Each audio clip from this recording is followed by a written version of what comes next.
जय मां लक्ष्मी भक्तों। नया साल शुरू होने से पहले बांसी रोटी का यह एक उपाय चुपचाप कर लेना। इससे आपकी 7 जन्मों की गरीबी हमेशा के लिए दूर हो जाएगी। नए साल 2026 में माता लक्ष्मी जी आपकी जिंदगी में इतना धन बरसाएंगी कि आपसे संभाला नहीं जाएगा। आपकी जिंदगी के सारे दुख दूर हो जाएंगे। मनचाही शादी करनी है तो वह भी हो जाएगी। गंभीर से गंभीर बीमारियों से मुक्ति मिल जाएगी। परिवार में सुख शांति आएगी। भक्तों, बासी रोटी का यह उपाय आपकी जिंदगी को पूरी तरह से बदल देगा और आने वाले नए साल 2026 में आपकी किस्मत चमक जाएगी।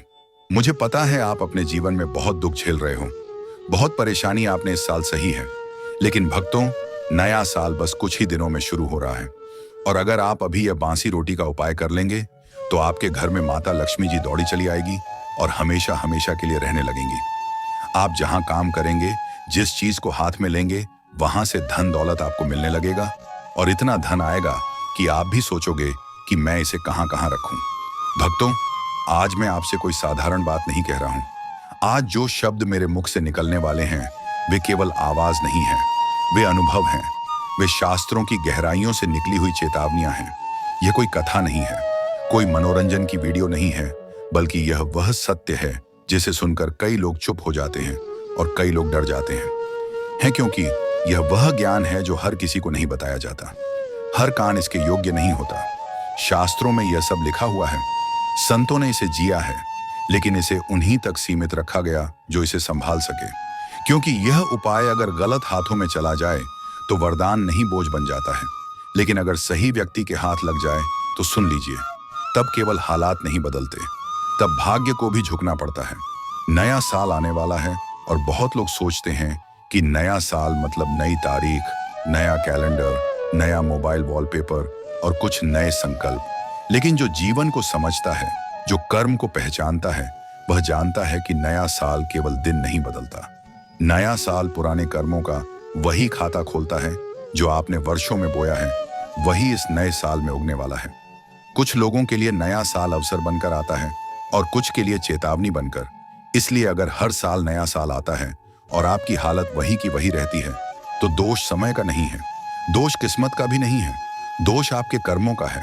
अगर आपके जीवन में गरीबी पीछा नहीं छोड़ रही, चाहे आप कितना भी मेहनत कर लें, चाहे दिन रात खप जाए, फिर भी पैसा हाथ में टिकता नहीं, अगर कर्ज उतरने का नाम नहीं ले रहा, एक जाता है तो दूसरा सिर पर बैठ जाता है, अगर विवाह की बात बनते बनते टूट जाती है, रिश्ते आते हैं लेकिन टिकते नहीं, बार बार अपमान और निराशा हाथ लगती है, अगर शत्रु बिना कारण नुकसान पहुंचा रहे हैं, बदनामी हो रही है, झूठे आरोप लग रहे हैं और आप समझ ही नहीं पा रहे कि किसका दोष है, या फिर शरीर दवा खाकर भी ठीक नहीं हो रहा, इलाज चलता है लेकिन राहत नहीं मिलती, मन भारी रहता है, नींद नहीं आती, तो उस समय अपने भाग्य को मत कोसिए। उस समय समझ लीजिए कि दोष भाग्य का नहीं है, दोष आपके कर्मों का है। और कर्म सुधारने का सबसे सरल मार्ग कोई कठिन तपस्या नहीं है, कोई महंगा यज्ञ नहीं है, कोई दिखावटी पूजा नहीं है। कर्म सुधारने का सबसे पहला और सबसे मूल रास्ता है अन्न का सम्मान। शास्त्र कहते हैं कि जिस व्यक्ति ने अन्न को समझ लिया उसने जीवन को समझ लिया, और जिसने अन्न का अपमान किया उसने अनजाने में अपने भाग्य का अपमान कर दिया। बासी रोटी इस शब्द को सुनते ही बहुत लोगों के मन में घृणा आती है। लोग इसे तुच्छ समझते हैं, बेकार समझते हैं, फेंक देने योग्य समझते हैं। लेकिन ध्यान से सुनिएगा, बासी रोटी तुच्छ नहीं है, बासी रोटी तपस्या है। यह अन्न की परीक्षा है। ताजा भोजन तो हर कोई सम्मान कर लेता है, लेकिन बासी अन्न का सम्मान वही करता है जिसके भीतर संस्कार जीवित होते हैं। शास्त्रों में साफ लिखा है कि जिस घर में बासी अन्न का अपमान होता है उस घर में लक्ष्मी प्रवेश तो कर सकती है लेकिन टिकती नहीं। वह आती है, देखती है और चुपचाप लौट जाती है। और इसके उलट जिस घर में बासी अन्न का सदुपयोग होता है, जहां रोटी को केवल पेट भरने की चीज नहीं बल्कि ईश्वर का प्रसाद माना जाता है, वहां दरिद्रता डर कर भागती है, वहां गरीबी टिक नहीं पाती, वहां कर्ज जड़ नहीं पकड़ पाता, वहां दुर्भाग्य ठहर नहीं पाता। क्योंकि अन्न के साथ जुड़ी हुई ऊर्जा सीधी कर्म फलदाता तक जाती है। लेकिन ध्यान रखिए, यह कोई हल्का उपाय नहीं है, यह कोई खेल नहीं है। इसलिए इसे करने से पहले कुछ कठोर नियम हैं, जिन्हें तोड़ दिया तो उपाय निष्फल ही नहीं होगा। उल्टा प्रभाव भी दिखा सकता है। पहला नियम, यह उपाय गुप्त रहेगा। जिस दिन आपने किसी को बता दिया, उसी दिन इसका प्रभाव टूटने लगता है। दूसरा, इसे हंसी मजाक में नहीं करेंगे, क्योंकि कर्म मजाक नहीं समझता। तीसरा, मोबाइल हाथ में लेकर वीडियो देखते हुए, बातें करते हुए यह उपाय नहीं होगा। चौथा, इसे करते समय मन में जरा सा भी संशय आया कि पता नहीं होगा या नहीं, तो उसी क्षण उपाय की शक्ति समाप्त हो जाती है। और पांचवा नियम, यह उपाय वही करें जो सच में परेशान है, दिखावे के लिए नहीं। याद रखिए, भाइयों और बहनों, ईश्वर शब्द नहीं देखता, भावना देखता है। कर्म दिखावा नहीं समझता, नियत समझता है, और अन्न कभी झूठ स्वीकार नहीं करता। भाइयों और बहनों, अब मैं जिस विषय पर बोलने जा रहा हूं, वह केवल धन का नहीं है, यह केवल उधार का नहीं है। यह उस पीड़ा का विषय है जिसे वही समझ सकता है जिसने कर्ज का बोझ अपने सीने पर रखा हो। कर्ज केवल जेब को खाली नहीं करता, कर्ज इंसान की आत्मा को भी तोड़ देता है। कर्ज वाला आदमी दिन में हंसता है, लेकिन रात को जागता है। उसके घर में सब कुछ होता है, फिर भी शांति नहीं होती। और सबसे बड़ी पीड़ा यह होती है कि वह चाहे कितना भी मेहनत कर ले, पैसा आता है और फिसल जाता है। जैसे हाथ कर्म सुधारना चाहता है, और जब पितृ प्रसन्न होते हैं तो विवाह के मार्ग अपने आप खुलने लगते हैं। अब यहाँ एक बहुत जरूरी बात समझ लीजिए। इस उपाय को करते समय कोई जल्दबाजी नहीं करनी है। मन में किसी विशेष व्यक्ति का नाम लेकर हठ नहीं करनी है। शास्त्र कहते हैं, जब हम जिद करते हैं तब कर्म उलझता है।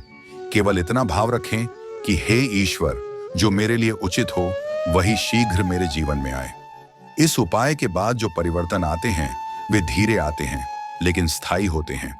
अचानक बातचीत शुरू होती है, रुके हुए रिश्ते दोबारा सामने आते हैं, परिवार का मन बदलने लगता है, और कई बार जिस रिश्ते को आप असंभव मान चुके होते हैं वही सहज रूप से संभव हो जाता है। प्रेम विवाह के मामले में भी यही होता है। विरोध कम होने लगता है, घर का वातावरण नरम पड़ता है, और बात टकराव से समाधान की ओर बढ़ती है। लेकिन भाइयों और बहनों, एक बात याद रखिए, यह उपाय किसी गलत संबंध को सही नहीं करता। यह किसी छल, किसी अनैतिक रिश्ते को बल नहीं देता। यह उपाय केवल उसी प्रेम को फल देता है जिसमें सम्मान हो, धैर्य हो, और भविष्य की जिम्मेदारी उठाने की क्षमता हो। अगर नियत साफ है तो रास्ता साफ होता है। और अंत में मैं यही कहूंगा, विवाह भागने से नहीं आता, विवाह दबाव से नहीं होता। विवाह तब होता है जब इंसान भीतर से तैयार हो जाता है। जब आप अन्न का सम्मान करते हैं तो ईश्वर आपके जीवन के सबसे बड़े बंधन को अपने हाथ से जोड़ देते हैं। अगर यह बात हृदय में उतर गई तो समझ लीजिए, विवाह का समय दूर नहीं। भाइयों और बहनों, अब जो बात मैं कहने जा रहा हूं उसे सुनते समय मन में हलचल होगी। कुछ लोगों को यह बात भारी लगेगी, कुछ को डराएगी, और कुछ को भीतर से झक छोड़ देगी, क्योंकि यह विषय केवल धन का नहीं है, यह दरिद्रता की आत्मा का विषय है। गरीबी केवल जेब की स्थिति नहीं होती, गरीबी एक अवस्था है, एक संस्कार है जो पीढ़ियों तक चलता है। आपने देखा होगा, एक ही घर में जन्मे दो भाई, एक बहुत आगे बढ़ जाता है और दूसरा जीवन भर संघर्ष करता रहता है। वहां फर्क मेहनत का नहीं होता, वहां फर्क कर्म और अन्य के व्यवहार का होता है। शास्त्र बहुत स्पष्ट कहते हैं, दरिद्रता तब आती है जब लक्ष्मी नाराज नहीं बल्कि उदास हो जाती है, और लक्ष्मी तब उदास होती है जब घर में अन्न का अपमान होता है, श्रम का अपमान होता है, और जो मिला है उसके लिए कृतज्ञता नहीं होती। बहुत लोग कहते हैं, हम तो ईमानदार हैं, फिर भी गरीब हैं, लेकिन शास्त्र कहते हैं ईमानदारी पर्याप्त नहीं होती, संस्कार भी चाहिए, और संस्कार का पहला संकेत है अन्न के प्रतिभाव। अब ध्यान से सुनिए, बासी रोटी कोई साधारण चीज नहीं है, यह उस अन्न का अंतिम रूप है जिसने आपको जीवित रखा, ताकत दी, और अब भी आपके घर में पड़ा है। यह अन्न की अंतिम परीक्षा है। ताजा भोजन का सम्मान तो हर कोई करता है, लेकिन बासी रोटी का सम्मान वही करता है जिसके भीतर लक्ष्मी को रोकने की पात्रता होती है। इसलिए संत कहते हैं, बासी रोटी को फेंकने वाला व्यक्ति अनजाने में अपने भाग्य को फेंक देता है। अब इस उपाय को समझिए, लेकिन शब्दों से नहीं, भाव से समझिए। यह उपाय धन बुलाने का नहीं है, यह उपाय गरीबी को विदा करने का है, क्योंकि जब तक गरीबी जाती नहीं तब तक धन आता भी है तो ठहरता नहीं। यह उपाय गुरुवार या शनिवार की रात किया जाता है। यह रात इसीलिए चुनी जाती है क्योंकि रात मन की सच्चाई बाहर लाती है। दिन में इंसान झूठ बोल लेता है, लेकिन रात में उसका मन स्वयं से झूठ नहीं बोल पाता। उस रात घर में जो रोटी बच जाए वही बांसी रोटी साधना का आधार बनेगी। ध्यान रखिए, इस रोटी को बोझ मत समझिए। इसे ऐसे देखिए जैसे यह आपके जीवन का संदेश वाहक हो। अब उस रोटी पर थोड़ा सा गुड़ रखिए। गुड़ केवल मिठास नहीं है, यह जीवन की कटुता को स्वीकार करने का प्रतीक है। यह संकेत है कि आप जीवन में आई कठिनाइयों को भी स्वीकार करते हैं और उनसे भागना नहीं चाहते। उसके बाद उस रोटी पर चावल के कुछ दाने रखिए। चावल पूर्णता और निरंतरता का संकेत है। यह दर्शाता है कि आप आधे रास्ते से लौटने वाले नहीं हैं। अब इस रोटी को हाथ में लेकर कुछ क्षण रुक जाइए, आंखें बंद करिए और अपने जीवन को याद कीजिए। कहां कहां पैसा आया और कहां कहां बह गया, कहां मेहनत की और कहां परिणाम नहीं मिला। और फिर मन ही मन यह स्वीकार कीजिए कि कहीं ना कहीं मुझसे भी भूल हुई है। यही स्वीकार इस उपाय की आत्मा है। अब सूर्योदय से पहले घर से बाहर निकल जाइए। किसी को बताए बिना यह गुप्तता इसीलिए आवश्यक है क्योंकि लक्ष्मी दिखावे से नहीं आती। रास्ते में किसी से बात नहीं करनी है, मोबाइल नहीं देखना है। मन को शांत रखते हुए ऐसे चलिए जैसे आप कोई भारी बोझ उतारने जा रहे हों। अब किसी ऐसे स्थान पर जाइए जहां गाय का आना जाना होता हो। गाय इस धरती पर चलती हुई करुणा है। जब आप गाय के मार्ग पर अन्न रखते हैं तो वह अन्न केवल गाय तक नहीं जाता, वह आपके कर्मों की सूचना ऊपर तक पहुंचाता है। उस स्थान पर बांसी रोटी रख दीजिए। गाय दिखे तो उसे स्वयं खिला दीजिए और अगर ना दिखे तो भी चिंता मत करिए, नियत पहुंच चुकी होती है। अब बहुत धीमे स्वर में या केवल मन में इतना कहिए, हे अन्नपूर्णा माता, मैंने कभी जानकर कभी अनजाने में अन्न, श्रम और समय का अपमान किया। आज मैं वह बोझ आपको सौंपता हूं। मेरे जीवन से अभाव का संस्कार निकाल दीजिए और मुझे धन नहीं, धन के योग्य बना दीजिए। इसके बाद वहां रुकना नहीं है, पीछे मुड़कर नहीं देखना है। यह पीछे ना देखना बहुत गहरा संकेत है। इसका अर्थ है अब आप पुराने अभाव को दोबारा देखने नहीं जा रहे। अब समझिए इसका प्रभाव। यह उपाय आपको अचानक अमीर नहीं बना देगा, लेकिन यह आपको गरीब रहना असंभव बना देगा। धीरे धीरे ऐसे अवसर आने लगेंगे जिन पर आपने पहले ध्यान नहीं दिया था। खर्चों में अपने आप संयम आएगा, हाथ में आया पैसा रुकने लगेगा और सबसे बड़ा परिवर्तन यह होगा कि आपके मन से डर निकलने लगेगा। क्योंकि दरिद्रता पहले मन में रहती है, फिर जेब में उतरती है।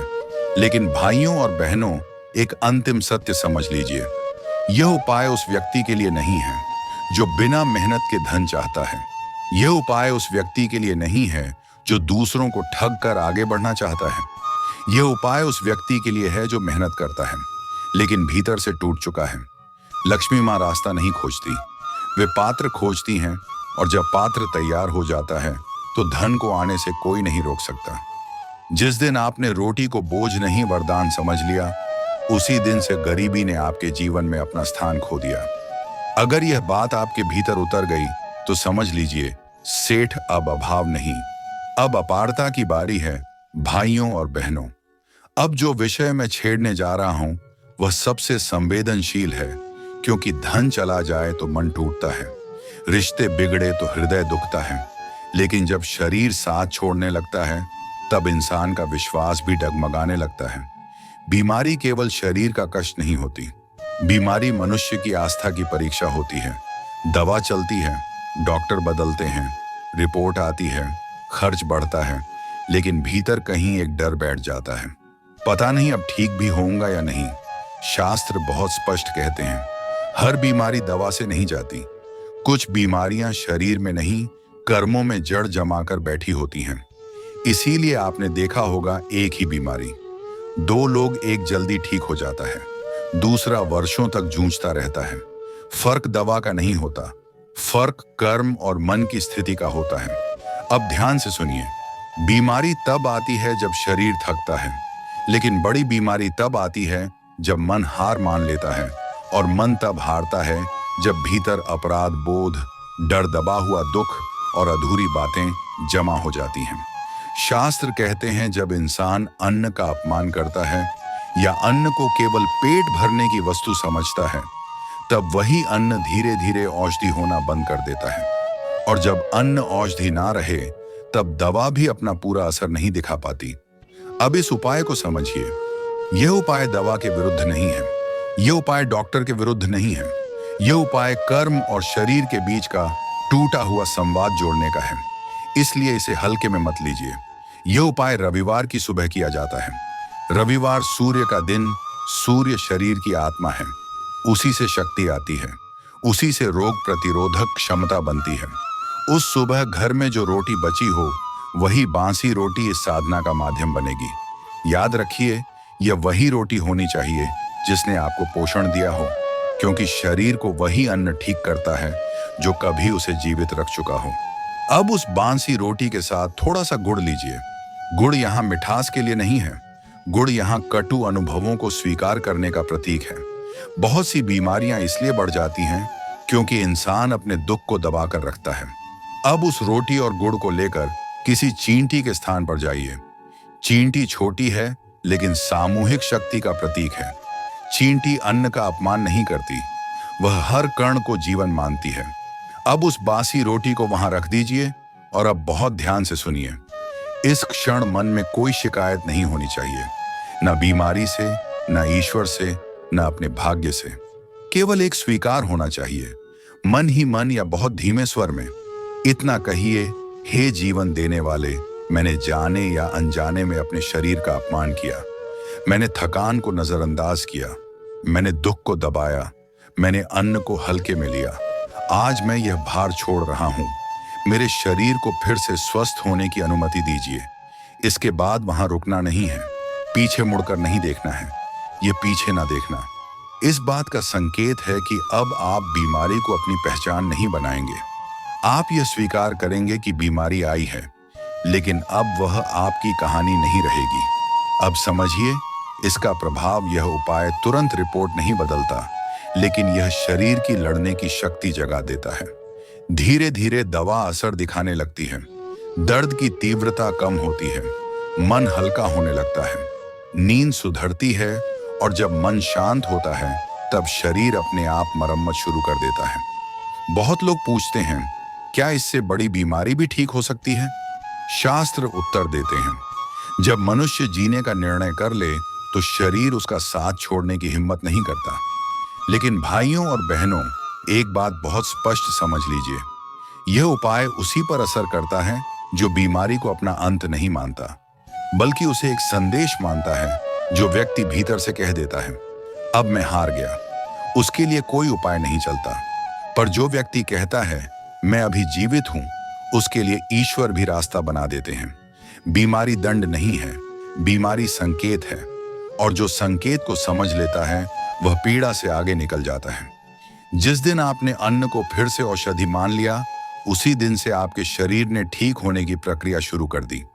अगर यह बात आपके भीतर उतर गई तो समझ लीजिए, सेठ बीमारी चाहे कितनी भी बड़ी हो, आत्मा के सामने वह टिक नहीं सकती।